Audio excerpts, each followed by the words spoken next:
Donc, passons à notre deuxième joueur du jour. On peut aller sur PJ Tucker, si tu veux bien. Un cas hyper atypique et hyper intéressant également. Donc, PJ Tucker, 8 saisons sur la décennie. On va le voir, un parcours très atypique. À peine 7 points de moyenne et 30 minutes par match, mine de rien, sur l'ensemble de la décennie. C'est pas mal. Et au total, figure-toi qu'il est à plus de 19 000 minutes sur l'ensemble de la décennie. C'est le 35e total. C'est quand même pas mal, sachant qu'il est arrivé pas de suite dans cette décennie. Dit comme ça, j'aurais pas cru, mais il y a un côté Iron Man chez lui aussi, quoi. Tout à fait, ouais. 637 matchs, là aussi dans le top 50, presque, 51e. Donc voilà, aucune récompense individuelle, même si on aurait pu peut-être discuter une saison ou deux pour des All Defensive Team, on va en parler. Donc voilà, pas de récompense individuelle, évidemment.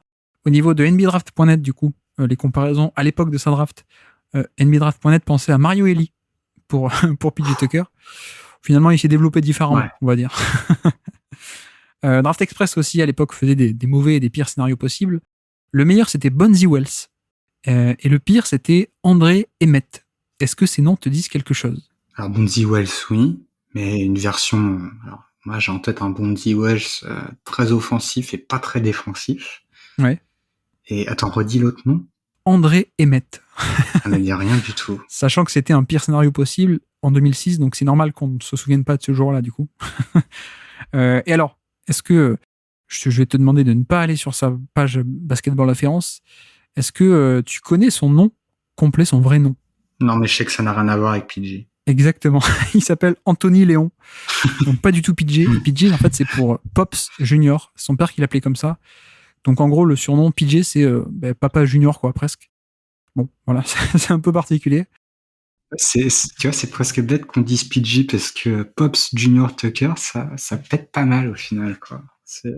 Et je trouve ça bizarre, le côté Pops, mais Junior, quoi. Enfin bref, oui.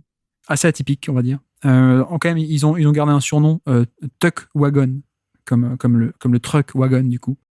Bref, ça lui correspond plutôt pas mal en termes de bulldozer. Truck Wagon, c'est un camion transporteur. Mais bref, donc parcours très atypique, je disais, puisqu'il arrive en NBA, enfin, au début de sa décennie à lui, en 2013, il a 27 ans. Mais avant ça, c'est vrai qu'il y a un parcours très, très atypique, puisque en fait, il fait 3 ans à la fac de Texas, 2004, 2005 et 2006. D'ailleurs, 2006, il joue avec la Marcus Aldridge. Drafté 35e en 2006, mais il fait à peine 17 matchs sa saison rookie en 2007. Et ensuite, il y a un exil un peu en Europe et à l'étranger. Il fait Israël, Ukraine, de nouveau Israël, Grèce, Italie, Allemagne. Au passage, quand même, parce que quand on connaît PJ Tucker et sa carrière NBA, on ne croirait pas, mais je crois qu'il y a des titres de MVP ou de MVP des finales qui traînent dans le coin quand même. Oui, il me semble aussi, ouais, j'ai pas vérifié. Ouais. Je me demande s'il n'y a même pas un titre de meilleur score ou quoi que ce soit, quoi. Bref. Oui, alors bon, si tu vas regarder aussi Torrey Craig, il fait des perfs de ouf au scoring en Europe aussi, donc est-ce que ça vaut quelque chose? Je sais pas, mais bon, tu te dis, en fait, à un certain niveau, ce profil de jeu peut être plus offensif que ce qu'on penserait, quoi. Oui, tout à fait. Et donc, il revient à NBA saison 2012-2013 du côté de Phoenix, où mine de rien, il est déjà à 24 minutes par match. Cette saison-là, qui n'est pas vraiment une saison rookie, puisqu'il a déjà fait 17 matchs quelques années avant, mais bref. Phoenix ne fait pas de playoff cette année-là. Il s'installe titulaire en 2014, déjà, 31 minutes par match, dans le fameux Phoenix. On fait coucou à Lucas, qui malheureusement fait 48 victoires en saison régulière, mais ne fait pas les playoffs. C'est cette année-là. 2015, il est toujours titulaire, 30 minutes par match, mais pas de playoff. 2016, 31 minutes par match, mais pas de playoff. Il y a un peu un thème, du coup. 2017, il se fait échanger à mi-saison à Toronto, mais ça se passe pas hyper bien cette fin de saison. Et d'ailleurs, il se fait échanger parce qu'il va être free agent l'été d'après. Il fait à peine 24 matchs à Toronto. Free agency 2017, il signe à Houston. Et c'est un peu là, du coup, la période qui va être la plus valuable et qui va nous intéresser. Il signe donc l'été où Chris Paul arrive également. Et donc là, il fait 3 saisons pour terminer la décennie qui sont de très bonne facture. 2018, il devient titulaire en fin de saison, mais déjà quand même 28 minutes par match. Et c'est la fameuse année où Houston est stratosphérique et malheureusement est éliminé contre les Warriors en finale de conférence. 2019, 34 minutes par match et demi-finale de conférence contre les Warriors également. Et 2020, 34 minutes par match, l'année du micro-ball où Clint Capela se fait échanger et c'est lui qui devient le poste 5. Et là, c'est élimination dans la bulle contre les Lakers en demi-finale de conférence. Voilà un peu pour son parcours très atypique. Pour te lancer un peu sur le profil et ses performances, Question très simple, à quel point est-ce que toi, tu values et tu pondères ces bonnes années à la fois à Houston et à Phoenix? Et moi, je le mets un peu dans ma playlist du top 100 pour ça, mais toi, à quel point tu les trouves de qualité? Tu vois, c'est un joueur. euh, je vais commencer à en répondre un peu différemment. Moi, j'avais en tête, si tu veux, PJ Tucker. C'était le joueur qui te faisait dire, Hein, Draymond Green est peut-être unique, mais il y a peut-être moyen d'avoir des joueurs qui, sans avoir son niveau, ont un profil similaire et qu'on peut déployer de manière similaire. Entre guillemets, voilà, Draymond Green n'est pas l'exception du joueur qui devrait être un poste 4 en termes de taille, mais que tu peux faire jouer poste 5 parce que il y a cette intelligence défensive, cette protection d'arceau. Bref, en fait, tout ce que tu attends d'un pivot, mais il est capable de te la proposer avec une taille amoindrie. Et offensivement, bon, les deux sont limités, mais de t'amener des petits quelque chose qui font que tu ne subis pas complètement le traitement Tony Allen, quoi. Ou tu es complètement ignoré par l'attaque adverse, ou du moins ton équipe va être capable, par la défense adverse, pardon, et ton équipe va être capable, en l'utilisant de certaines manières, quand même de le punir, quoi. Et c'est vrai qu'en repassant un petit peu sur certaines statistiques et tout à droite à gauche, je me dis, bon, ok, il y a peut-être un modèle, mais on est quand même sacrément loin de Draymond Green, quoi. Et en plus, ce déploiement un peu en, en faux poste 5, ou du moins en poste 4, parfois avec des responsabilités pas loin d'avoir un 5, c'est pas quelque chose qu'il a tant connu que ça dans sa carrière, puisque sur la période de Phoenix, finalement, voilà, on est plus sur cet ailier très robuste.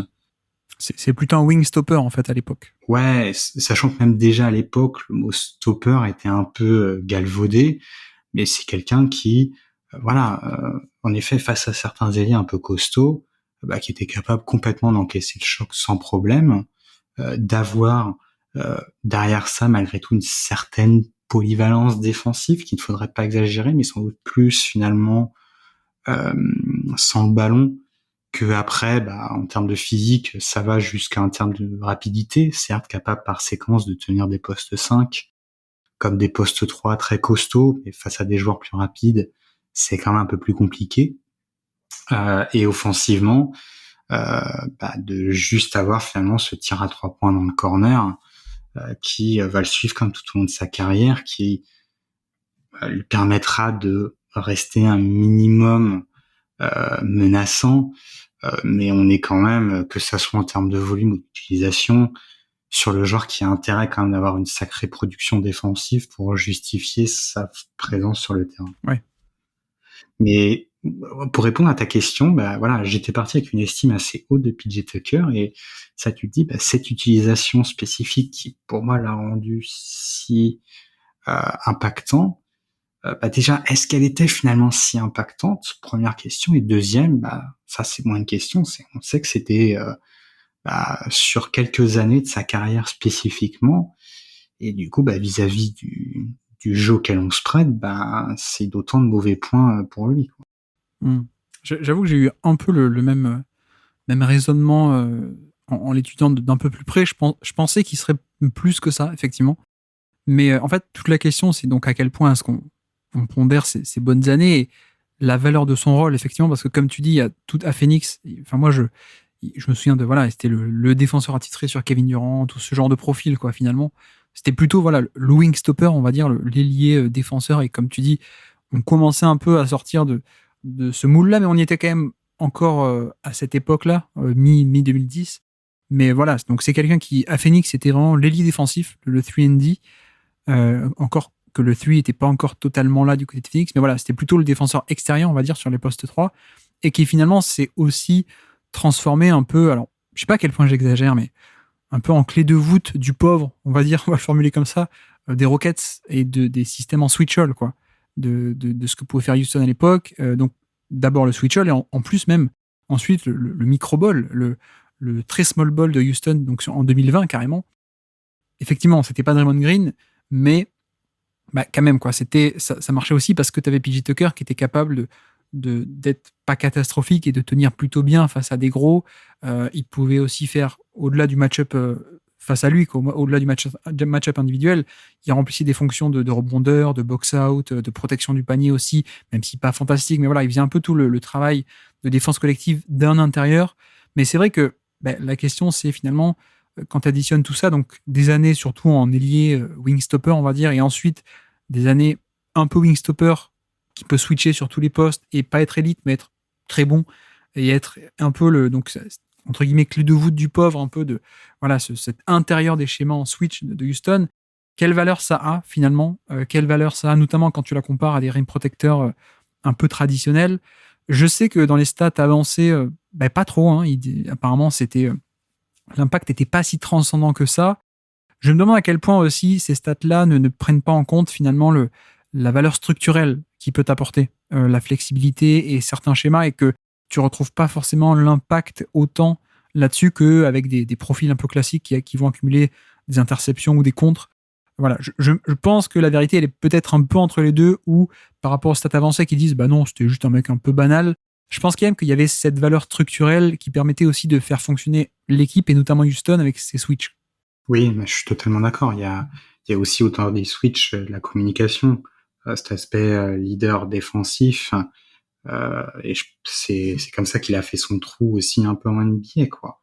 C'est voilà, d'avoir ce joueur qui des fois à eux seuls arrive à imposer un style, une éthique, une communication sur le terrain, aussi une certaine rugosité, voilà, un côté un peu plus physique. C'était aussi Et c'est aussi pour ça qu'il a continué derrière, malgré l'âge, avoir sa carrière et le contrat qu'il vient de toucher. Hein. C'est que c'est des choses qu'il continue d'apporter avec un âge de plus en plus important. Donc il y a ça. Après, c'est voilà, il y a toujours aussi ce côté, si on revient que parallèle avec Draymond Green, voilà, le fait de le décaler en poste 5 pour jouer une micro-ball et tout, c'est assez évident que vous allez pas retrouver au niveau des statistiques ou des plus-minus des choses grandiloquentes en défense, parce que si les équipes font de tels choix, c'est l'idée de on pense tenir la baraque défensivement, même si ça va être dur, pour complètement ouvrir notre attaque de l'autre côté. Et finalement, la recherche, elle est plus à faire finalement dans les chiffres quasiment offensifs. Parce que voilà, hein, c'est le fait de mettre ces joueurs-là au poste 5, c'est des compromis qui se jouent des deux côtés du terrain. Elle est plus à voir pour moi dans les résultats collectifs offensifs, dans le fait pour avoir pour des Harden, des Eric Gordon, des Chris Paul, des lignes finalement de pénétration plus ouvertes. C'est aussi parce que vous permettez d'avoir PJ Tucker qui est en poste 5 plutôt que Clint Capella, quoi. Du moins la menace est différente, mais vous avez quelque chose de plus écarté parce que PJ Tucker était quand même à cette époque-là capable de rentrer ses catch and shoot dans le corner. Même si bon, je pense qu'aujourd'hui, et plus ça va, et voilà, on voit bien, le joueur a dû diversifier un peu sa palette offensive parce qu'attendre dans le corner, c'est quelque chose qui a très bien marché sur toute la décennie 2010. Je pense que ça marchera beaucoup moins bien sur la décennie actuelle. Il est bien meilleur aujourd'hui pour faire des actions un peu offensives. Et offensivement, je le trouve meilleur aujourd'hui à Miami et bientôt aux Sixers qu'il a pu être effectivement à Houston où c'était plutôt le shooter. Ouais, d'accord. Mais donc, je pense donc c'est pas à prendre en compte. Ouais. Je pense qu'il y a comme tu dis, il y a une valeur structurelle, mais là, si on parle des 100 meilleurs joueurs de la décennie, son passage à Phoenix, j'ai un peu de mal à le voir de manière très positive par rapport au reste des joueurs qu'on doit juger. Il y a vraiment, voilà, ces quelques années à Houston qui en effet sont intéressantes, mais ne sont pas Draymond Greenesques non plus.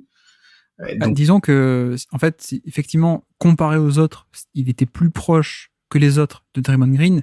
Mais en vrai, si tu fais une échelle entre 0 et 100, et à 100, tu mets Draymond Green, en termes de distance, il est quand même plus proche des autres que de Draymond Green, si on peut le... Ah oui, il y a pas photo, quoi. C'est-à-dire qu'il est devant les autres, mais il reste quand même un peu loin de Draymond Green, quoi. C'est assez évident, ouais. Après, est-ce que, on va dire, c'est un joueur aussi qui a rencontré, on va dire pour les Rockets, avoir PJ Tucker vis-à-vis de ce qu'il voulait faire, c'était un très bon mariage, mais est-ce que c'était pas aussi pour un tel joueur, aussi un peu le mariage parfait vis-à-vis de ses qualités et de maximiser Oui, ses oui. capacités, quoi. Mais voilà. Bon, je pense que on va peut-être venir à la question du classement, du coup. Vas-y, je t'en prie. Tu vois, on a Gigi Reddick 16e, Ty Lawson 17e, Patrick Pervelet 18e, Harrison Barnes 19e, Al-Farouq Aminu 20e. Je le mets devant Aminu, mais je suis pas sûr de le mettre devant Barnes. D'ailleurs, je me suis planté dans le classement que je t'ai donné. C'est Beverley qui est 19 et Barnes qui est 18. Ouais, Mais, je crois que je le mettrais devant Beverley. Ah ouais. Ok. T'es beaucoup plus haut, toi. Hein. Pas beaucoup, parce qu'il reste pas beaucoup de noms. Hein. Tu le mettais devant Gigi Reddick. Reddick, peut-être pas, mais tu vois, devant Harrison Barnes, je trouve qu'il y a plus de saisons valuable. Parce que tu vois, moi, Barnes, ok, il mettait des points à Dallas, mais on s'en fout un peu, quoi, tu vois. Enfin, il n'y a pas beaucoup de valeur ajoutée dans les équipes où il était, c'était pas efficace, enfin voilà. Et au final, si tu prends les vraies années valuable, je trouve, de Barnes, il y en a 3-4 aux Warriors. Combien d'ailleurs? 3 aux Warriors, dans les systèmes des Switch et des Warriors notamment, c'était la 5e roue du carrosse. Mais je crois que PJ Tucker était plus important, notamment pour les Rockets, sur ces 3 années aux Rockets, que Harrison Barnes ne l'était sur ces 3 années aux Warriors, quoi. Je sais pas si tu... Ouais, t'as peut-être raison. C'est rigolo de parler de Barnes parce que c'est aussi l'un des joueurs dont sa maximisation défensive, ça a été de tenir des gros postes. Je me rappelle le passage sur Zach Randolph où étonnamment ça tenait avec Harrison Barnes. Oui, mais Barnes était moins bon pour les ailiers stars et même pour switcher sur des petits, quoi, finalement. Ouais. Il était bon, mais pas plus, quoi. Ouais. Non, mais tu as raison. Après, je suis vraiment très, très négatif sur l'impact offensif de PJ Tucker, quoi. Où c'était 5e option sur le terrain, mais si ça pouvait être une 6e ou 7e, c'était le cas, quoi. Tu le vois carrément comme un négatif, limite jusqu'aux toutes dernières années à Houston, où il a enfin shooté à 37% à 3 points. Et même là, c'était quelqu'un, s'il était 37% dans les corners grand ouverts. S'il n'était pas dans le corner et s'il n'était pas grand ouvert, bref, il n'y avait pas grand-chose d'autre, quoi. Oui, effectivement. J'ai pas ses stats au rebond offensif, mais je suis pas certain que ça soit. Je peux aller la regarder.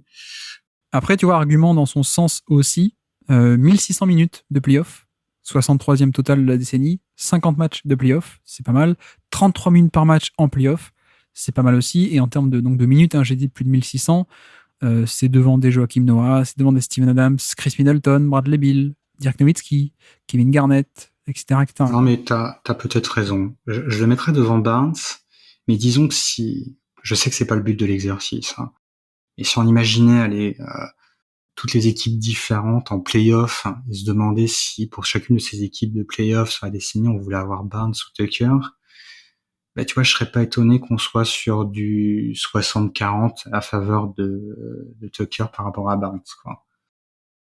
Et par rapport à Ty Lawson, ça va pas taquiner Ty Lawson qui a été un peu un initiateur pendant 3-4 ans de bon niveau quand même. Ouais, mais bon, c'est...